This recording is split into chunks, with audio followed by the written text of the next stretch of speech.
Got And, Yossi as well. Yossi, you might, apparently I confused everyone by sending my link, and I apologize, Albert. Could you also send a link to Yossi? No, I am here. I know, but you're appearing as Michael Eason, which doesn't offend me at all. But that's the name shining up on the screen. Yes, it's important. It's important that we change that because we are live on YouTube, and when you are appearing, Yossi, you are appearing as Michael Eason, and that's not right. So, Yossi, please log out. I'm sending you the link right away. As soon as you get it, you can log in again. I will be just 1 minute. But you are live now, Michael. I suggest you start. Okay. Welcome, everyone.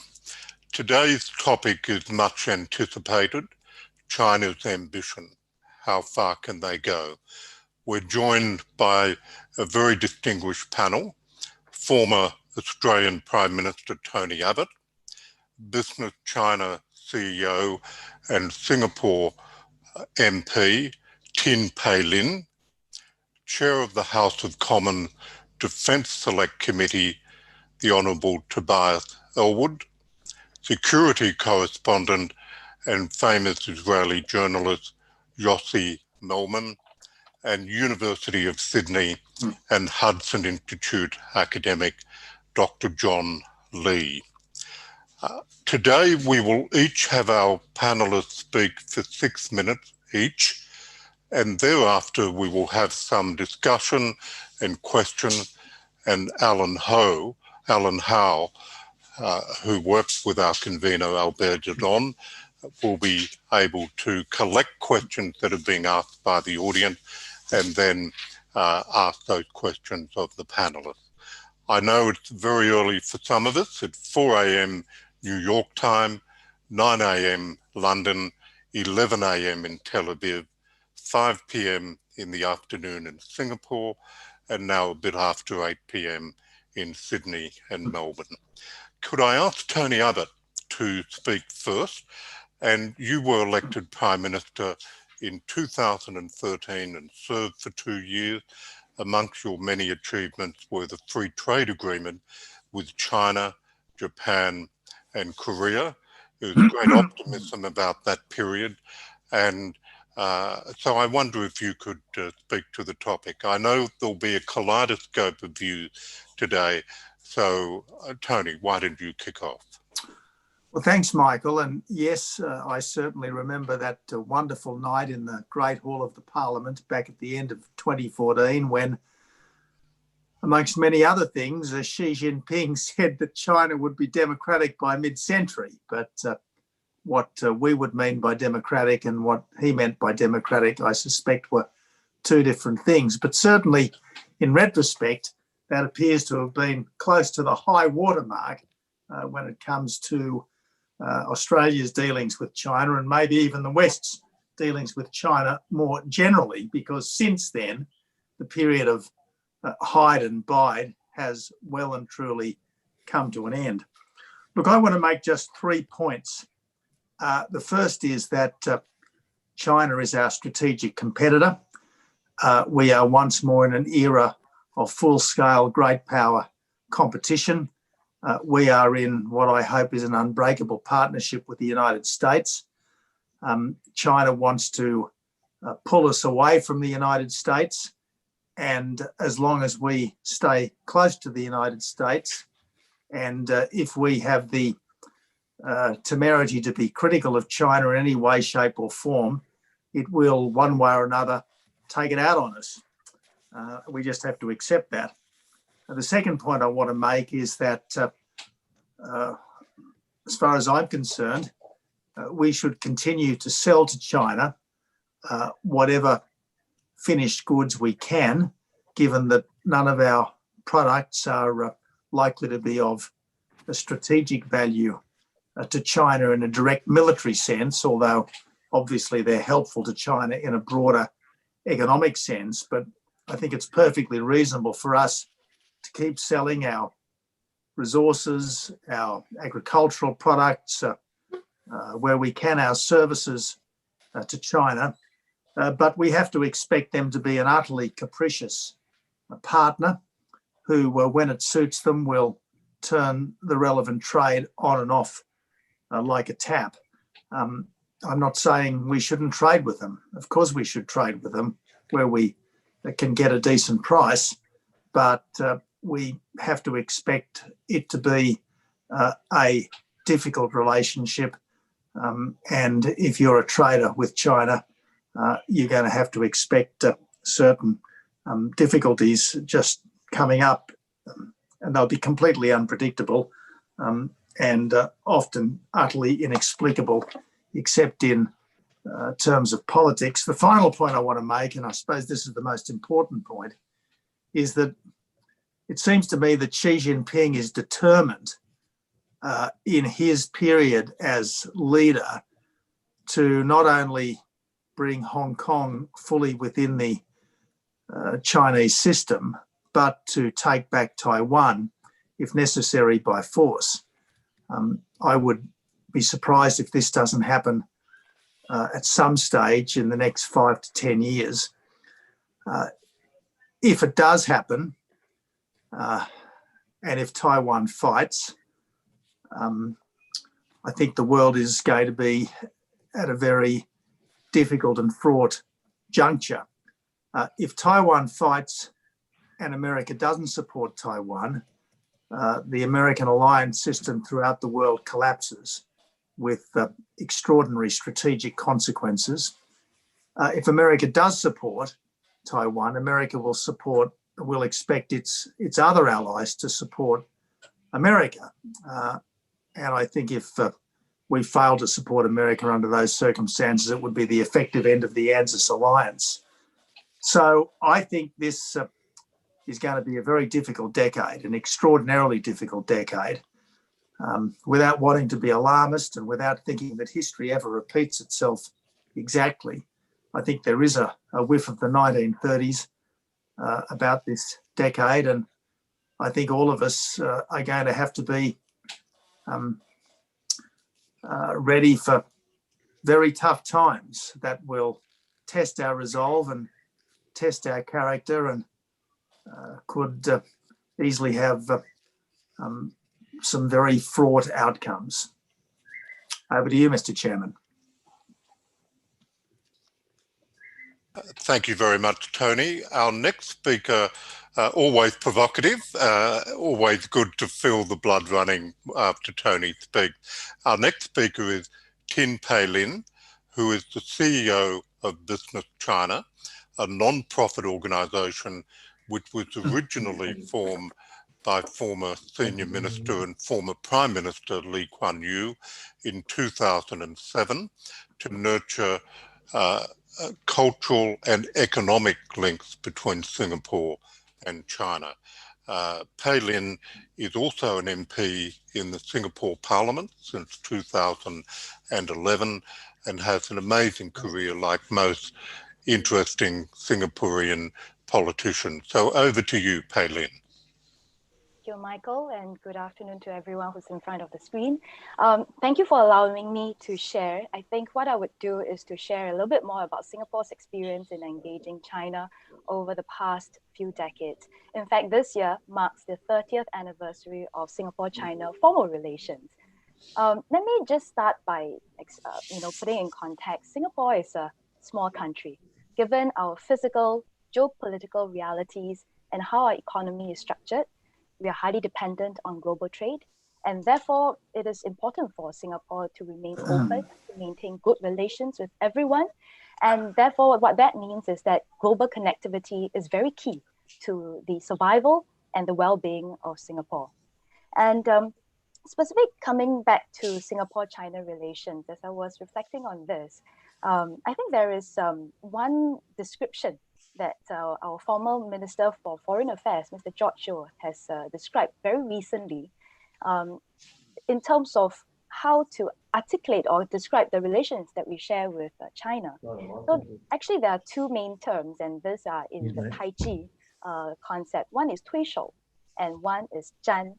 Basically what this means is that in terms of engaging with China, there is this very dynamic to and fro If you push me, I push you back.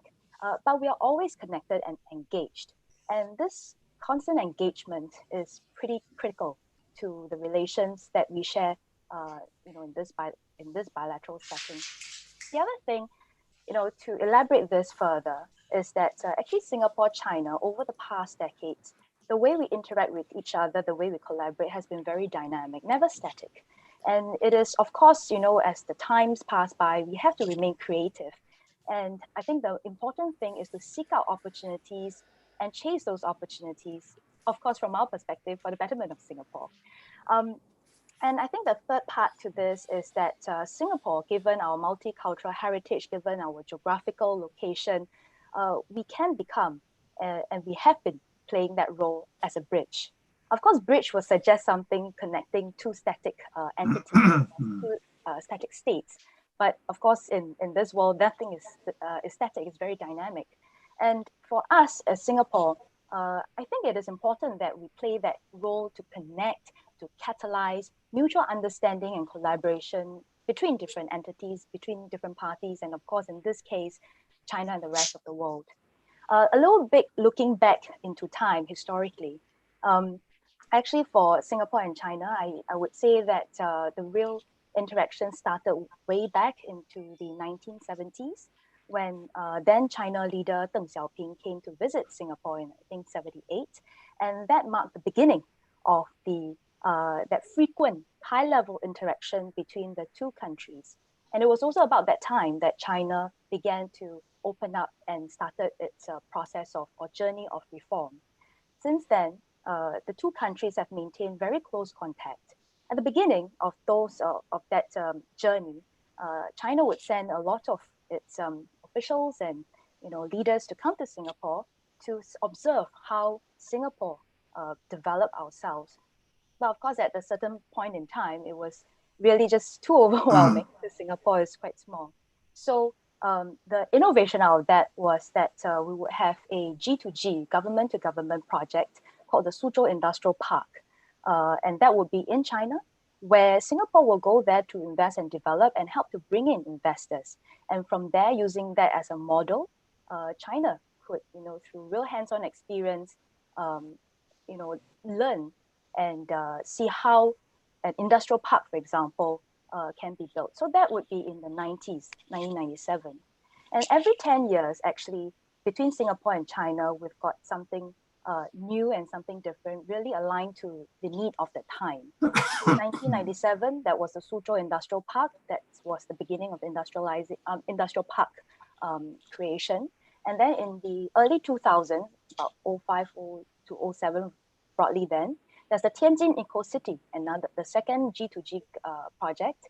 And then, of course, in 2015 was the third G2G project, the Chongqing Strategic Connectivity Project. And so from industrial parks to exploring sustainable city development and solutions to strategic connectivity. So this is how economically between the two countries, our economic cooperation has been largely, I think these are milestones of our two countries' collaboration. Of course, beyond that, whether it's at the G2G level, state level, provincial level, and all the way to the businesses and people level, a lot of high frequency interactions. Could I interrupt you briefly and say, Tony, you might mute your microphone and all the other panelists while somebody's speaking. Back to you, Palin. Thank you, Michael. Well, and therefore the how the relationship has evolved would be, from the early days when China would look at Singapore's model of development and, learning from some of the things that we have going back then to, also Singapore going in to invest in them, to investing in each other, and now really looking at opportunities beyond into the region and the world. So that is broadly the evolution. Of course, at the social level, at the cultural society level, there are also developments as well. And for our founding Prime Minister Lee Kuan Yew in 2007, as he was reflecting on the Suzhou Industrial Park's experience and his own bilingual journey, he thought that it was important for Singapore to have more proactive effort to cultivate bilingual, bicultural talent, so that looking ahead, when China eventually has developed further, it being a very big market, Singapore is ready to engage and to continue to play that connecting role and to really capitalize or leverage on that opportunity that presents itself and continue to stay relevant to the world. So that was how Business China came about. And so Business China over the past 13 years have been fulfilling our mission to cultivate talents who are bilingual, bicultural, and to be Singapore, China, or even regional savvy. So that this would be, I think, broadly how Singapore and China have been interacting with each other. And of course, over the time, there were different things that happened throughout history, but the two countries have not stopped engaging each other. Even this year, as the pandemic broke out, Singapore and China continue to remain in contact with each other, whether it's at the leaders level or even at the business level or even the people level. And we would have seen how, exchanging aid, signing new agreements. We've just concluded the joint, the JCBC, the Bilateral Council yesterday, with a new landmark agreement signed. So these are all really signs of the two countries' collaboration, over time. And looking ahead, I would say that both countries agree on global integration and free trade. I think there is still a lot of will and the intention to continue to promote this. And of course, in terms of sustainable development, digital economy, smart cities, I think these are all areas that collaboration. So engagement has been very key. And I think looking ahead, whether it's just with Singapore or, on a broader context, that engagement cannot stop. I would say that it is important that, we look at what the China is capable of now. We also need to look at the opportunities that are available. And overall, I think if we are able to keep that engagement going, actually, it would be useful and good and important that we, see China as having the potential as a force of good if we engage them, in good ways. So the leaders have always emphasized on global connectedness, multilateralism. They also commit to upholding international systems. And there are areas that we can collaborate for common good. I will take a pause here. I think Thank you. I've spoken quite enough. So over back to you, Michael. Thank you very much. And that's fascinating to talk about the dynamics of the Singapore-China relationship since paramount leader Deng visited Singapore in 1978. And that's been a dynamic and changing relationship, as you pointed out. Our next speaker is the Honourable Tobias Ellwood, who has been a member of the House of Commons since 2005. He already had a distinguished career, having been in the Royal Green Jackets from 1991 to 96. He also has worked at the London Stock Exchange and also with a major law firm, Allen & Overy. He served as a minister, both as Minister for the Middle East and Africa in the Foreign and Commonwealth Office, and as Under Secretary of State in the Ministry of Defence. And earlier this year, he became the chair of the House of Commons Defence Select Committee. Over to you, Tobias, if you could speak for 6 minutes on the topic. Okay, well, I'm getting more and more passionate about this, so just halt me if I go over my mark. But a real pleasure to join this panel today and speak about something that we need to be talking about more and more and more. If I can just mention 4 things happening here in the jolly UK. We're going through an integrated review, a study of Britain's place in the world. What does global Britain mean? What's our ambitions? We're also trying to understand what the threats are that are coming over the horizon and then design our defense posture accordingly. We've also had a massive debate over 5G, and that took us to discuss Huawei and that context as well. We've been concerned about what's been happening in Hong Kong. And ultimately, there's been COVID as well, which has exposed a little bit more about what China is like. And I think all these things, these four aspects linked together, these roads point to China. And I'm afraid Britain and indeed the West remain in denial about where China geopolitically is going. And that's why it's so important that panels like this are able to articulate and discuss China more. And we can learn much from China. Let's not forget Sun Tzu, that if we know our enemy, know our adversary, know our competitor, we understand the situation much better.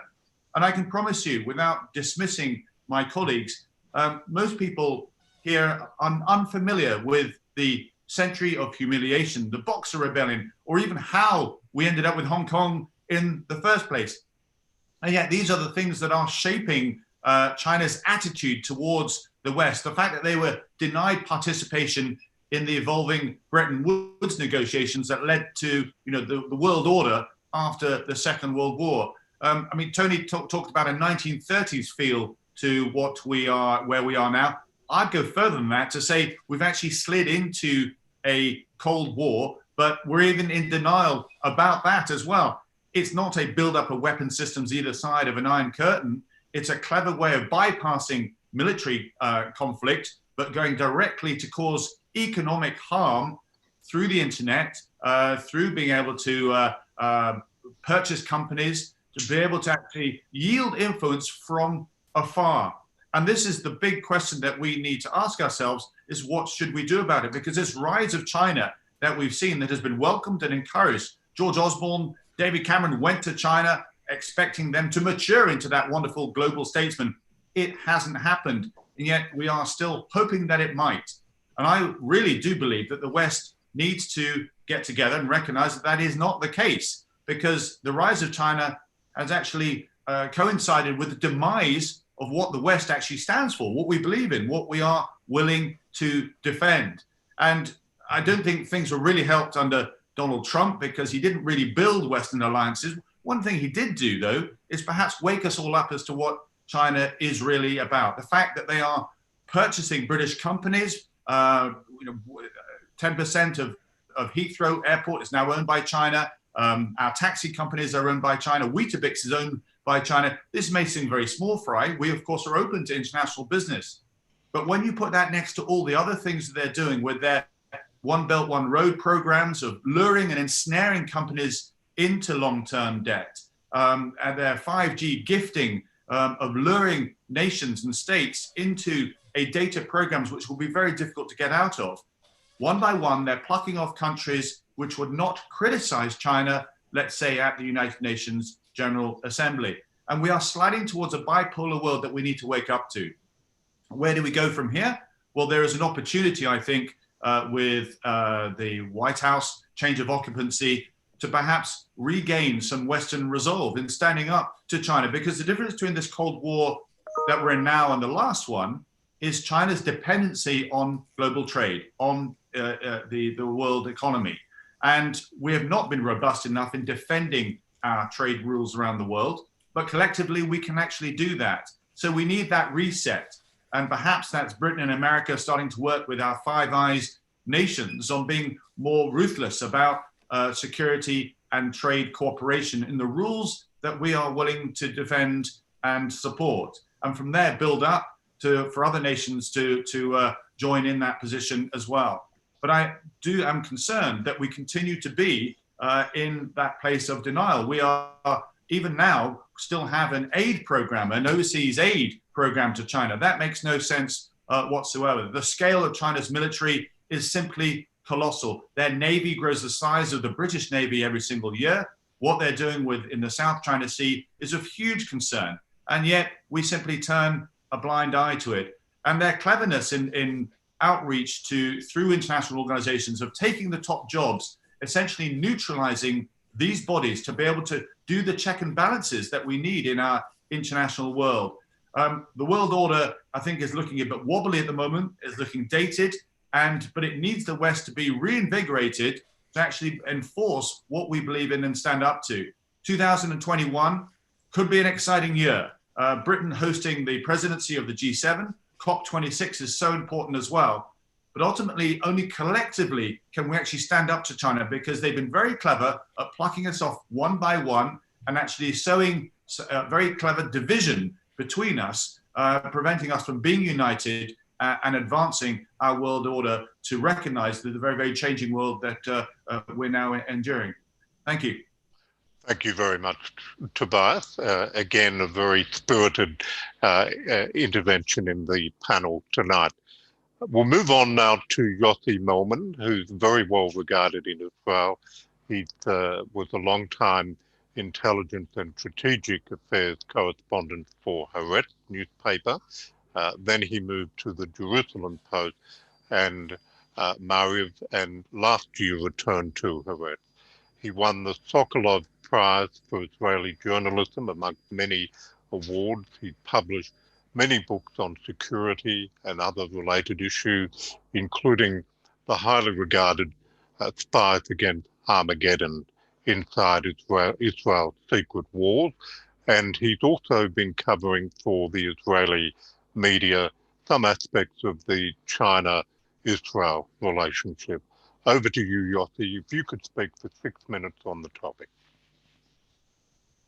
And you're muted, Yossi, so you might unmute yourself. You're muted. Yossi, could you unmute yourself? There we go. Yeah, you hear me? We can. Okay. Thank you very much, Michael. And it's my honor and pleasure to be here with this distinguished guest on the panel.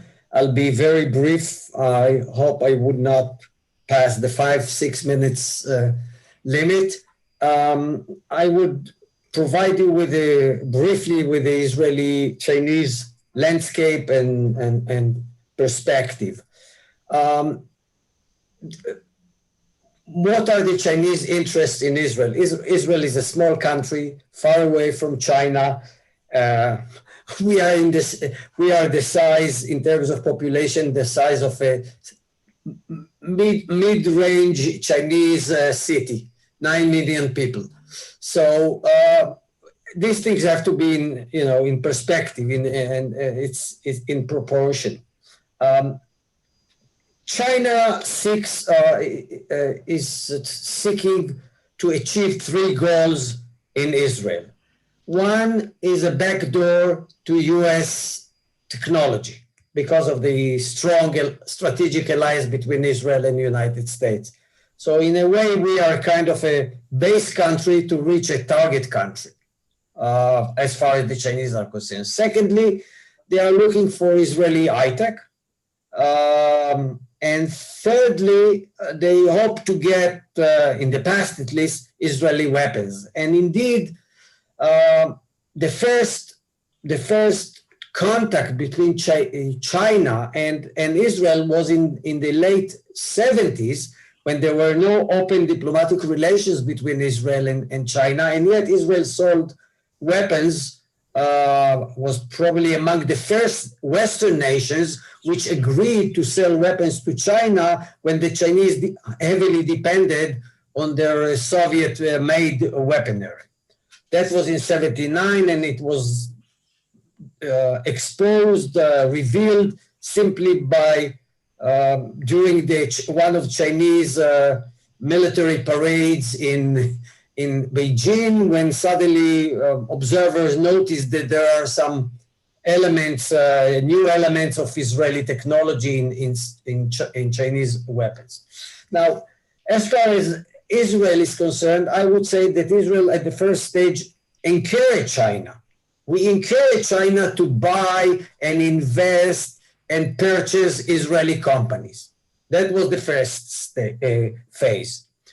The second phase was Israel was asleep. Israel was sleeping, allowing Chinese to penetrate, purchase companies, and then we woke up and realized that Chinese are now having companies. They build a port, the major strategic port in Israel. We have 2, Haifa port, Haifa Harbor. They are invested in refineries. They are building roads, infrastructure. they are building Israeli underground subway, which is passing 200 meters from the Israeli Intelligence Ministry of Defense headquarters. 200 meters from that. And there is nothing we can do about it because the contracts have been signed and Israel simply was asleep. I can give you a fantastic example how Israel went to bed without noticing that the Chinese involvement and encroachment into Israeli technology and Israeli military. The port in Haifa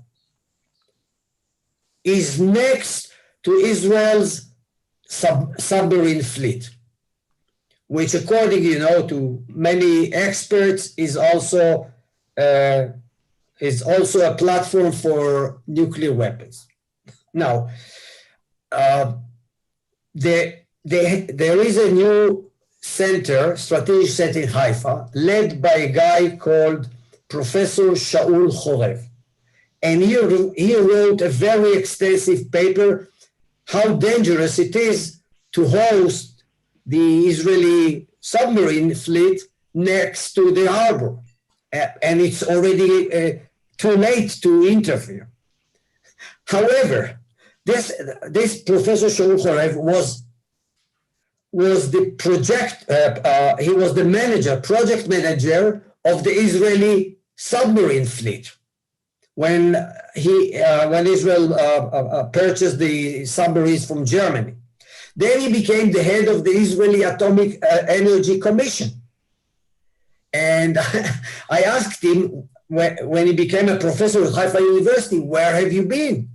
Why didn't you informed? Why didn't you ring the bells that China is building the harbor while you are head of the Israeli Atomic Energy Commission and project manager of the Israeli submarines? He said, well, we didn't notice it. It was a Ministry of Transportation project. So there is a lot of bureaucracy in Israel, divisions, there is no coherent policy about China. And later, just in the last few years, Israel is now stuck between two conflicting, contradictory interests. On one hand, Israel wants to have good relations with China, to invest. Israel wants to buy from China and to invest in Israel. And the other hand, there was a pressure by the United States. And the 5G is a good example. Israel wanted to introduce the 5G, but the Trump administration put a great pressure on Israel, and Israel doesn't know what to do. Now, we didn't formulate any coherent policy. There were a few debates, and this is my final remarks. There have been few deliberations by the Israeli National Security Council, which is under the Prime Minister, and they were supposed to come up with some recommendations and conclusions already in March, after 2 years of deliberations, and still they cannot reach any common ground. They cannot reach any firm policy, and that's the problem. And in the meantime, the Chinese are in Israel, and there were a few cases of Chinese espionage operations against Israeli companies, which were, some of them were exposed, some of them were hush-hush, silenced. So it's a problem, and I don't see Israel dealing with it. Thank you very much, Yossi. That's a very interesting perspective about a very changing and dynamic debate in Israel about the relationship. Our next speaker is John Lee, who is a professor and senior fellow at the United States Studies Centre at the University of Sydney. He's also a senior fellow at the Hudson Institute based in Washington, DC. He's worked for a former foreign minister in Australia. His first book was entitled Will China Fail? And he has published widely on China and Australian and American and other relations with with China.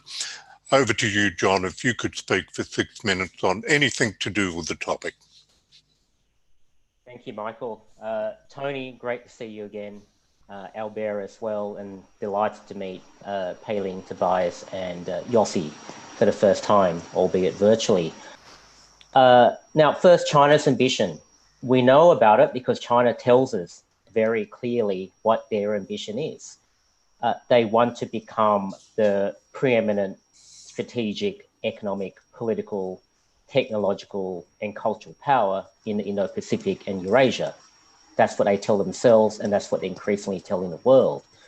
And in doing that, they want to entrench the power and the status and the standing of the Communist Party within China, first and foremost, but also outside China. Now, to get there, they seek to weaken the credibility and the relevance of American alliances. Tony mentioned that, and of the American presence in the region. And if they do that, America cannot maintain its footholds in the region. And if there's no America, there's no balance. It's as simple as that. Two, they want to tie the economic futures of nations in these regions to China's in a way which structurally benefits China disproportionately. So this is what blueprints such as the Belt and Road Initiative and Made in China 2025 are all about. Now, in doing that, Beijing will enjoy an influence and even a veto in some circumstances over the foreign, but even the domestic policies of governments. And this is precisely why Beijing is currently punishing Australia to the extent that it is doing. Now, the vision that China has is to impose a hierarchical order within which China sits alone and on top. And it seeks to dictate the rules of strategic, economic, and diplomatic interaction. Now, in this sense, I think this is the less interesting part of the discussion because, as I mentioned, China is very upfront about that. The more interesting thing is how far can China go? In my mind, there are two related elements, I suppose, in thinking about that. The first is to try to understand the extent to which the internal problems and contradictions of the Chinese political economy will hamper China. And here I'm talking about their very inefficient and debt-fueled economic model. It basically relies on underpriced capital, on illegitimately gaming domestic and international markets, on systematic IP and know-how, theft and forced transfers. So there's a question on how far that can actually get China. Now, the second element of it is the extent to which we collectively create a permissive environment for China to continue to do what it does economically, strategically, and militarily. And this is the part I'm most interested in because it goes to our agency, what we can collectively control or shape. Now, I don't expect Australia or Israel or the United States to always agree on specific objectives, or Singapore for that matter. I don't expect us all to always agree on specific objectives when it comes to managing and countering China. But I do think we should and we do agree on these principles. One, there has been a tendency to take as a given that China is undeterrable and that time is on its side. This has been a narrative strongly promoted by the Communist Party because it implies that compromise can only come from our side. And it also implies that there is no point resisting because the future inevitably belongs to China. So China has been very adept at promoting and even exaggerating its strengths. It has them, but it's been adept at exaggerating many of them and also concealing a lot of its weaknesses and vulnerabilities. And we need to better understand what these are, what our points of advantage and leverage are. And we do have some very significant and decisive ones. Two, there has been a tendency to normalize and even legitimize Chinese coercion as just a given into international system. And if you do that, it leads to the very perverse conclusion that if you get on the wrong side of China, as Australia has done currently, somehow we have mismanaged the relationship, that it's our fault, that China is punishing us. If we cannot change this mindset in Australia or elsewhere, we will not be able to adequately defend our rights and interests. Third, I think the key to China's approach is that it seeks to isolate, to silence or intimidate countries to prevent them from taking collective actions. This is one reason why China is particularly furious at Australia right now. We have been leading the world in trying to root out Chinese interference in our domestic affairs and institutions, and in protecting our future networks, particularly our 5G networks. And China is infuriated that countries are following our lead in that respect. In the strategic space, China is trying to convince the world that problems only concern China and the United States, and that other countries ought to just remain neutral or on the sidelines. Now, this is because Beijing knows that no major power, not even Russia, welcomes the emergence of a Sino-dominated world or region. So therefore, it is in Beijing's interest to simplify the strategic chessboard by removing as many pieces as possible. Beijing also hates organized coalitions such as the Five Eyes or emerging ones such as the Quad. So my point is that we don't have to agree on everything. There will be differences based on size of country, power differences and interests, but we do need to agree on the basic principles such as common stances against coercion, domestic interference and illegitimate economic behavior. And the more principle-based coalitions there are, the greater freedom of maneuver we will have, and the better we are able to protect our rights and our sovereignty. My final summary point is that it is essential to work out when China is bluffing and where its real strengths lie. It has many advantages, but it still needs our markets, our capital, our technology, our know-how, and our acquiescence to achieve what it wants to achieve. So we have far more leverage than we are led to believe, which can be used to shape how China behaves and competes. Thank you, John. And your comments and those of all of the panelists suggest that we've covered the field of the issue to do with China's ambition, and the constraints and the projection of China's ambitions have been very well covered. Can I now ask Alan Howe, who's been quietly taking down questions that have been asked of the audience? Welcome, Alan. Did you want to put forward any questions that have been received? Yeah, Michael, there's a couple of questions immediately for Tony Abbott.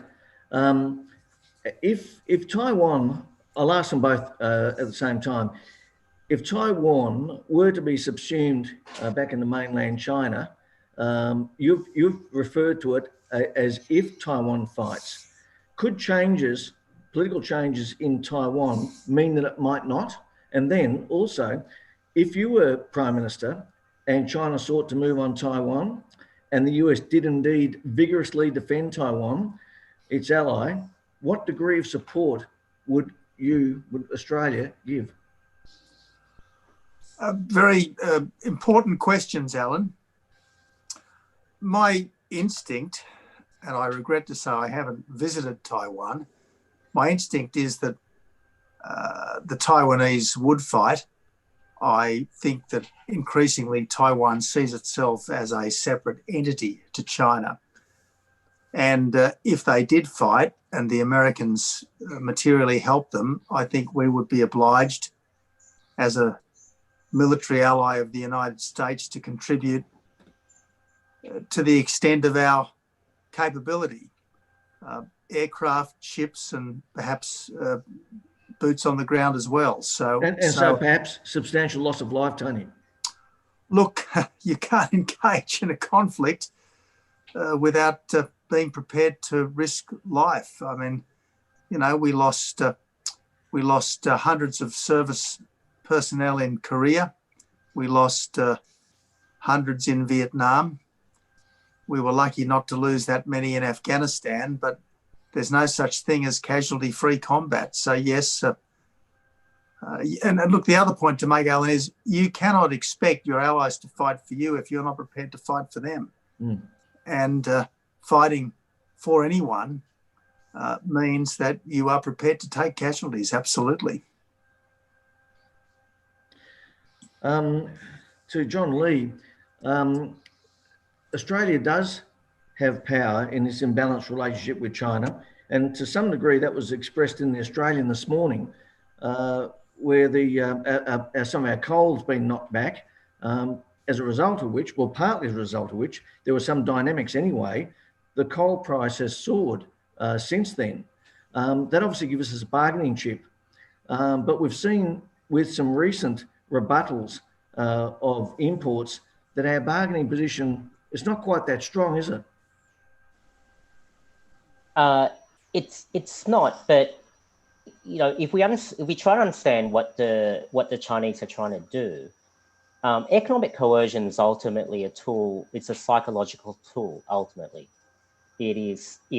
Yes, it does impose material costs on Australia, but the purpose of China's economic coercion and various bans and sanctions is to weaken the will of the government and force the government to make certain decisions.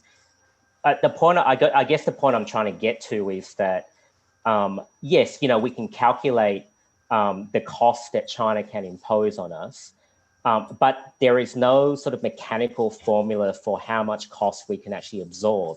It's actually more a psychological question or a question of resolve as to how long we can hold the line.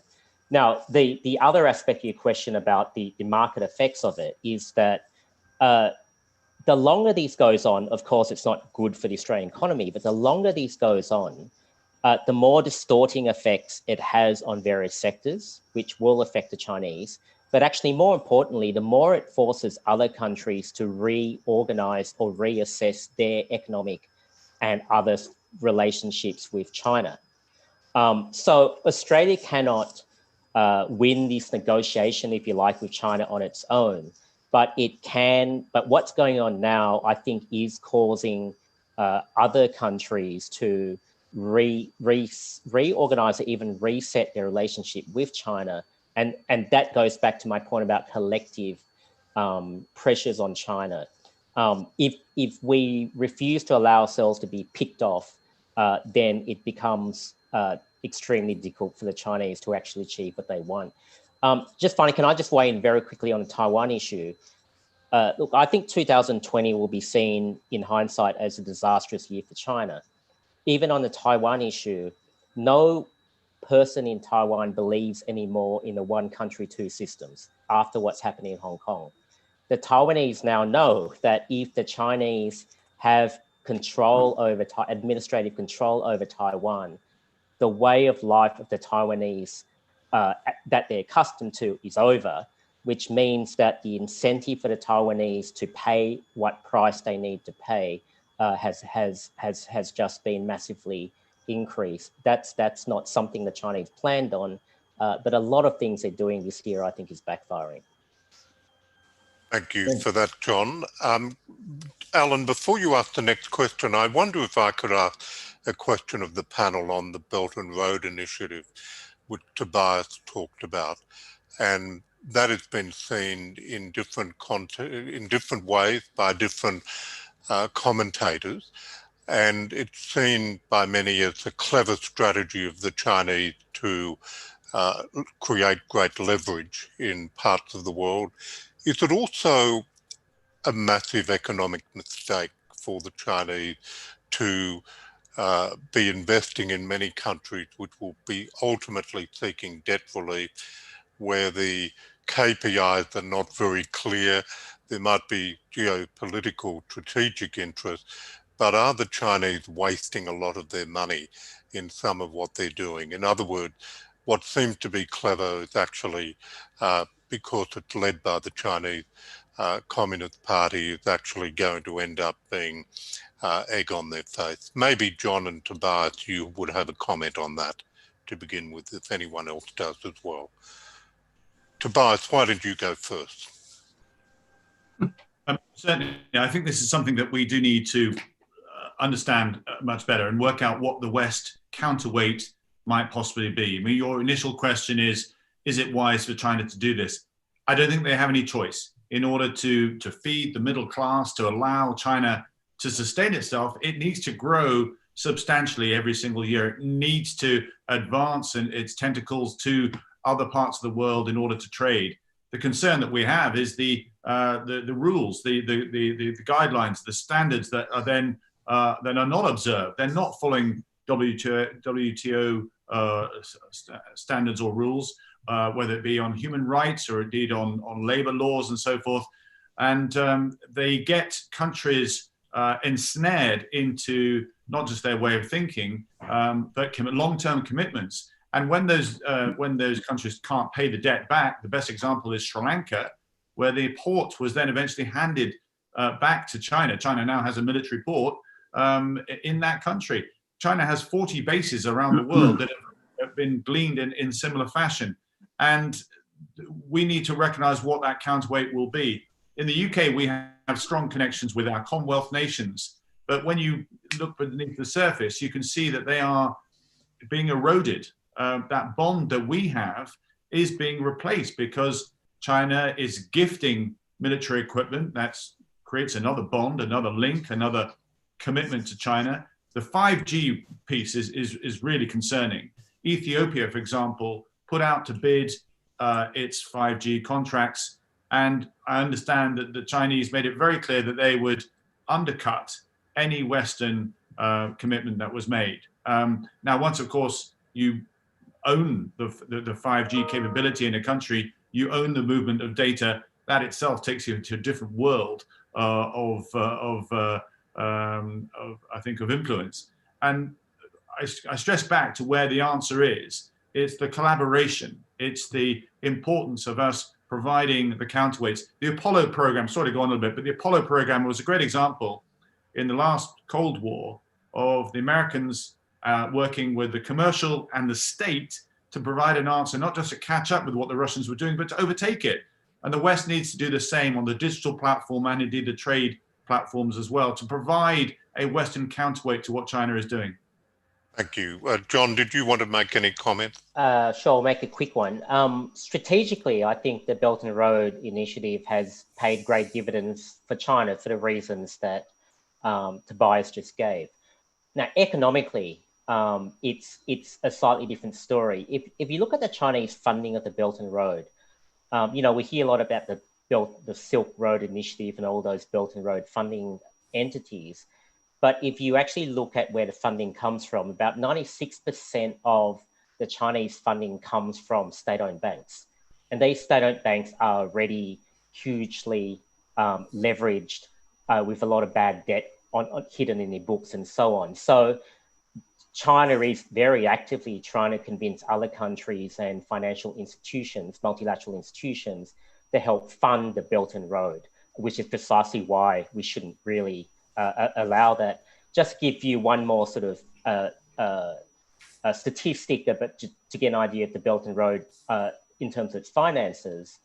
Outside Southeast Asia, if you look at the projects that it has outside Southeast Asia, probably about 2/3 of them will lose money. And if you look at about 2/3 of the countries in the Belt and Road area, the sovereign ratings of those countries, it's either junk bond status or there is no rating. The point I'm trying to make is that China really is pouring money into places that won't be particularly economically viable, but there are strategic payoffs. For me, one of the responses we should have is to make that kind of approach as prohibitively expensive for China as possible. And we do that partly by not allowing financial institutions to help fund the Belt and Road where the standards don't meet the standards that we want. And we compete in the profitable areas, which are essentially maritime Southeast Asia. I think that is the key area, and parts of South Asia around India and Bangladesh and so on. But yeah, so summary, strategic benefits, but economically leaves China quite vulnerable. Thank you. Back to you, Alan. Okay, just John, on that quickly, Albert has asked, what do you make of the differences that we've seen in Australia, where the federal government is resisting any Belt and Road initiatives, but the Victorian government has already signed up? Well, thank God for the Foreign Relations Bill, which was passed, I think, yesterday, which essentially allows the Foreign Minister to reassess and cancel those sorts of agreements. Look, China tried to, and Tony would know this, you know, from the Abbott, Morrison, and Turnbull governments, China tried to seduce Australia to sign up to the Belt and Road and to buy fully into participating and funding it. Now, we didn't do that. And so what the Chinese are now doing is going to state and even local governments to effectively try to circumvent the federal government. And this is why the federal government recently passed the Foreign Relations Bill, which allows the Foreign Minister to cancel those agreements.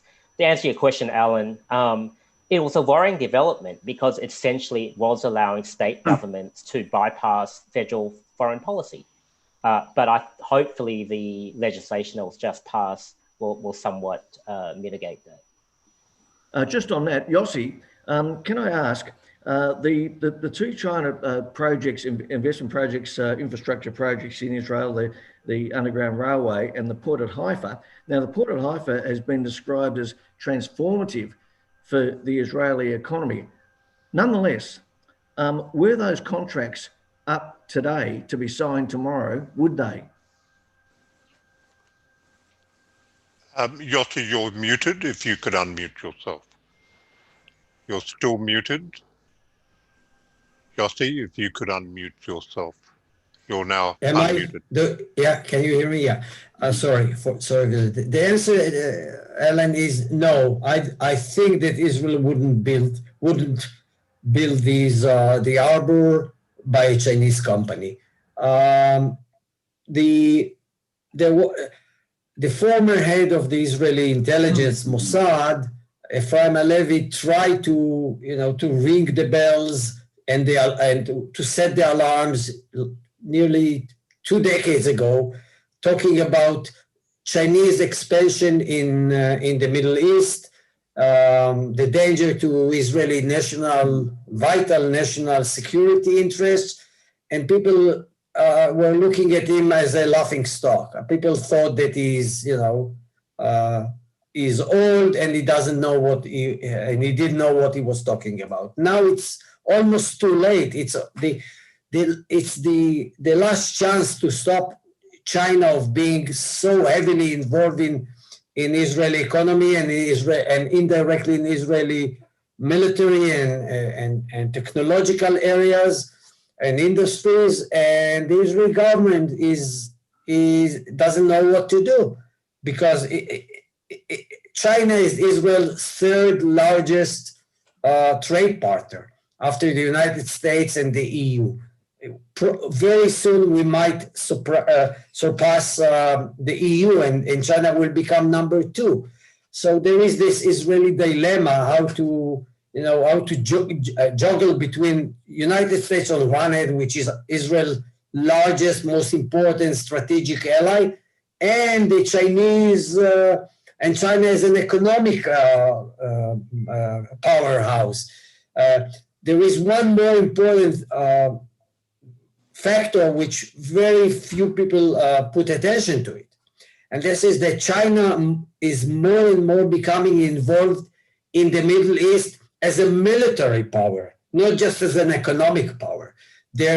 China is just signed recently an agreement with Iran about a military security cooperation, which sooner or later it would result in selling weapons to Iran. Chinese military delegations visited Syria during the civil war and were contemplating of selling weapons to Syria, to Assad. So I think there should be a wake-up call for the Israeli government to do something about it and not to sit on the fence. And because of the difficulties to reach a decision, not to have a decision at all.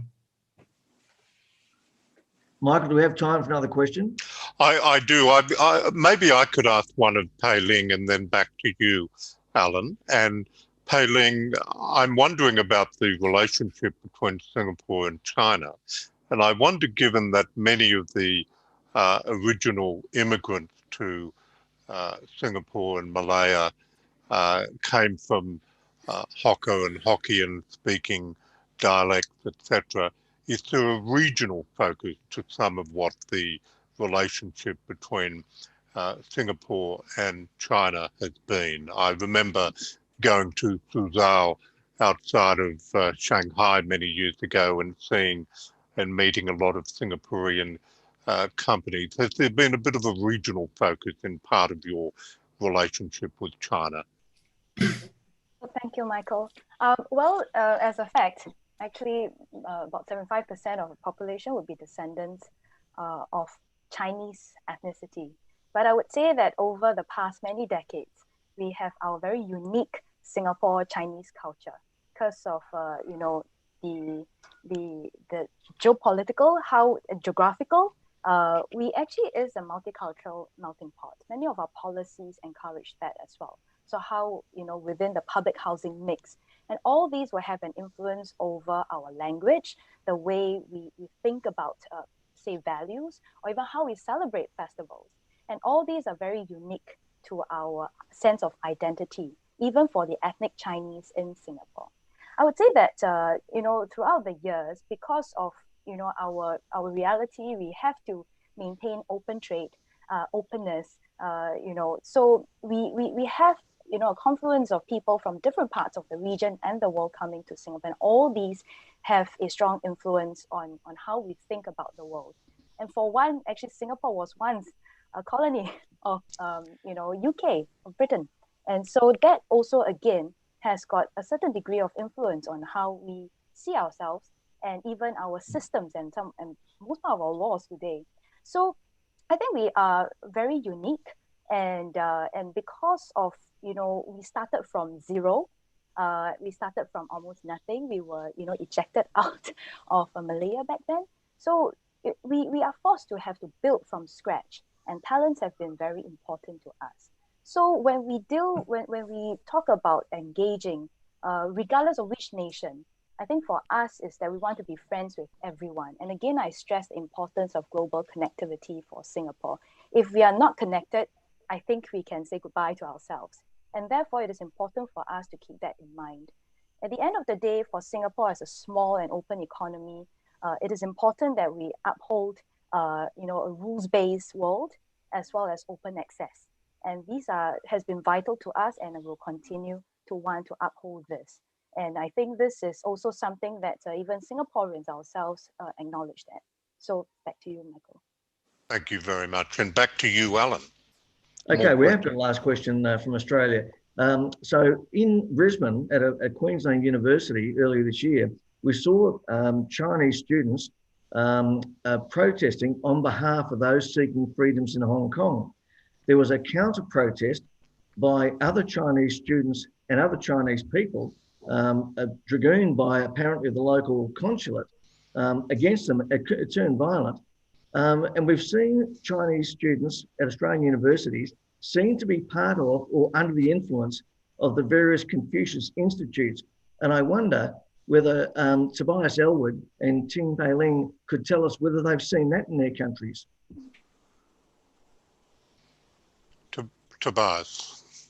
Yeah, it begs a really, really big question as to what we do about this. Universities here in the UK lean heavily on our international connectivity, not least for financing of universities as well. And the more philosophical question that everything that we've been discussing today actually focuses on the Beijing regime and not the people of China.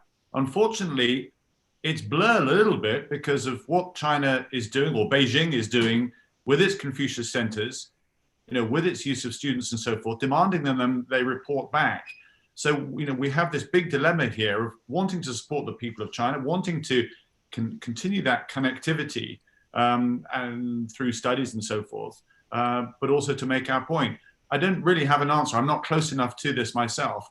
I do know that this is a hot debate. It's a growing debate here in the UK as to how we manage this, how we can vet those Chinese that are genuinely here because they want to advance their own education, build strengths and bonds in a very transparent and open way, as opposed to those who may be here for other more clandestine reasons.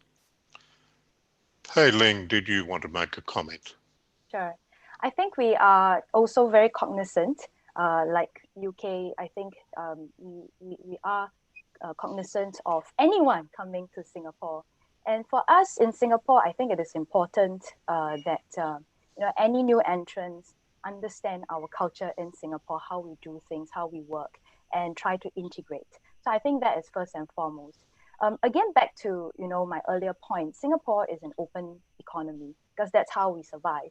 And so that we have access to talents is also one of the ways to ensure the longevity of our economic survival. And I think for us, what's really important is that there is mutual understanding, know how Singapore works, know our culture, know our system, know the critical success factors that have led us to where we are today. But also make no mistake that Singaporeans do have a strong sense of our own identity and our place in the world. And so I think that is something that I would say is how we are. And the ability to bridge between different cultures, different economies, I think continues to be something that Singapore is very keen to play a role in. And that requires us to understand each other, to provide that platforms for conversations, and really to continuously engage each other. So these are the points that I would like to make. Thank you. Alan, are there any other questions? If there are not, I will ask the panelists to make a summing up point, but back to you, Alan, are there any others?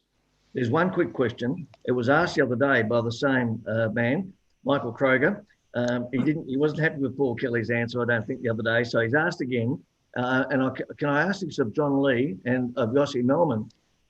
Is there any evidence at all that the Chinese leadership is facing dissent? First, within the Chinese Communist Party itself, yes, which is precisely why Xi Jinping has put about 2 million officials in jail. Now, some of those officials are in jail for legitimate corruption purposes, although corruption tends to be quite systematic. But if you look at the 2 million in jail, and there are a few thousand seriously senior people, they are basically Xi Jinping political enemies. So, in the short term, Xi Jinping survives by being paramount leader for life because he keeps putting his opponents in jail, or at least threatens them with corruption proceedings. But I guess like any system, you sort of wonder how long that can go on. And it does take sometimes even a trivial slip up for things to get out of control. So I have no idea what will happen. But one, to answer the question, within the party, yes, which is why you've got this anti-corruption campaign largely going on. Within the country itself, what's interesting is that China used to release figures about instances of mass unrest in the country, and they define mass unrest by 50 or more people protesting against the government, not necessarily for political reform, but all sorts of things. And I think the latest figures from 4 or 5 years ago, where they had something like 120,000 instances of mass unrest, and it had been rising exponentially, and then they stopped releasing those figures. The last point I would make is they spend more on internal security than they do on national security, external security, or the PLA.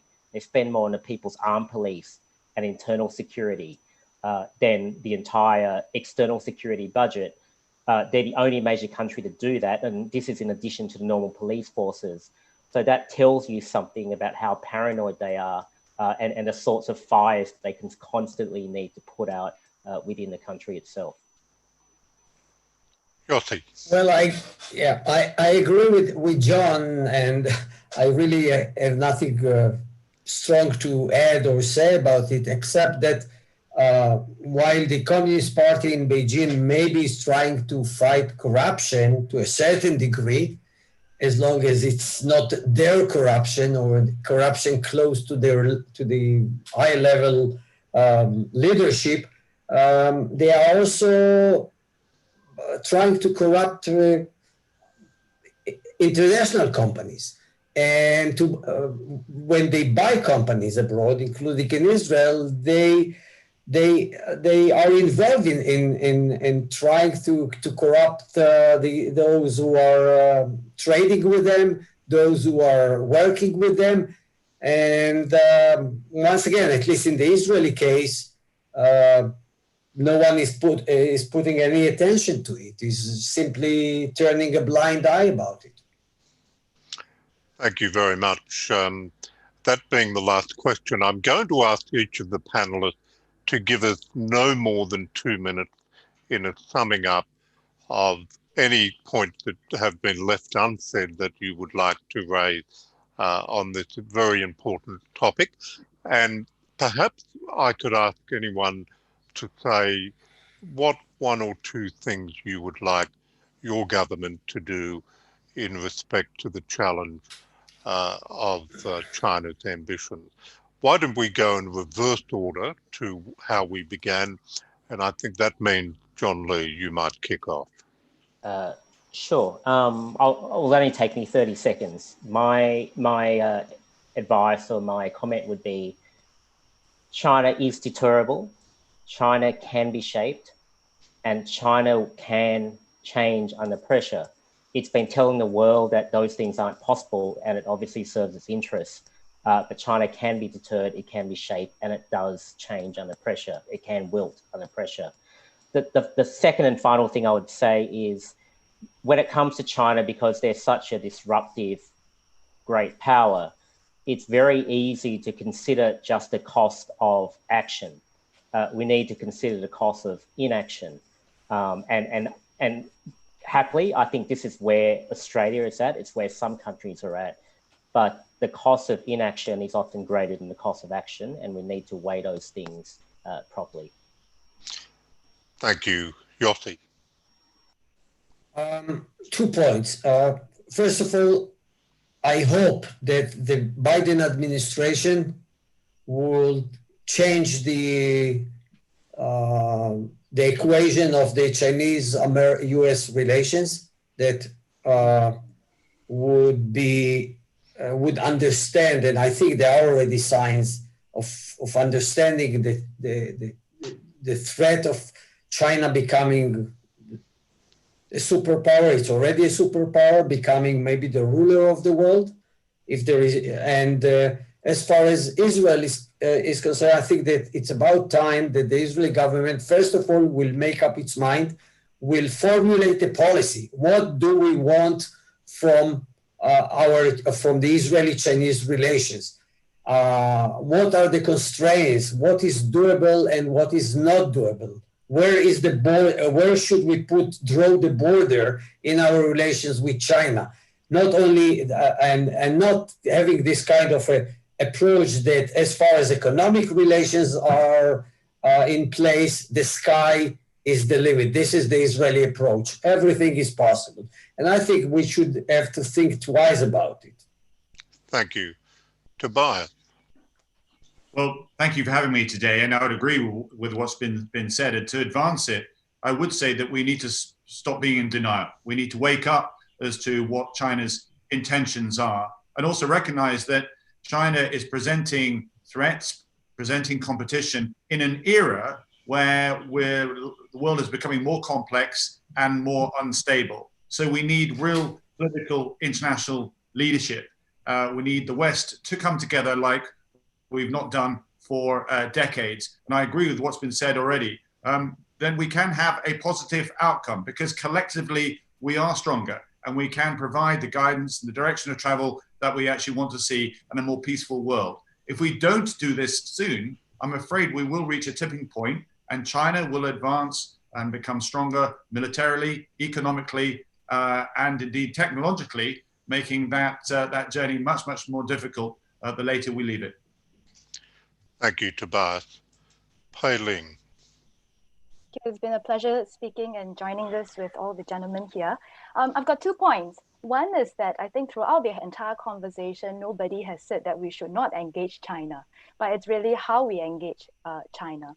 And I think that it is important that we engage China as a force of good, common good. There are different areas that we can seek collaboration in. So there could be environment, public health, poverty, sustainable economic models. So I think these are some areas that are worth us exploring and see how we can collaborate for common greater good. China has got many things going. I won't go into the details as economy size, a growing middle class, it's various technology supply chain. I won't go into the details, but China is not going to go away. And so how do we engage them? And then the second point is that I think Singapore is a very neutral country, and I would like to make this very clear. For us, given our realities, we have to maintain friendships with everyone. And of course, we'll be happy to work with different countries to see how we can bridge and be at that intersection of domains to see how we can bridge and foster greater mutual understanding and collaboration. Thank you. Thank you. Tony. Thank you, Michael. Thank you, everyone. Pei-Ling, look, it's a very nice thought that we can be friends with everyone, but I fear China is going to make that almost impossible. I think China is forcing people to make a choice because the only way to avoid getting in China's bad books are to agree with China in everything it does. And much of what China does, I think, is wrong and unfair and unjust. So look, yeah, it'd be nice to be able to say, as John Howard used to, that we don't have to choose between our history and our geography, or as I used to say, that you don't make new friends by dumping your old ones. But I think China is forcing us to a position where we're either for them or against them. And if it comes to that, I know where I stand. Thank you very much, Tony, and thank you very much to the panel. It's been a very impressive and interesting discussion. Thank you, Albert, for putting us together.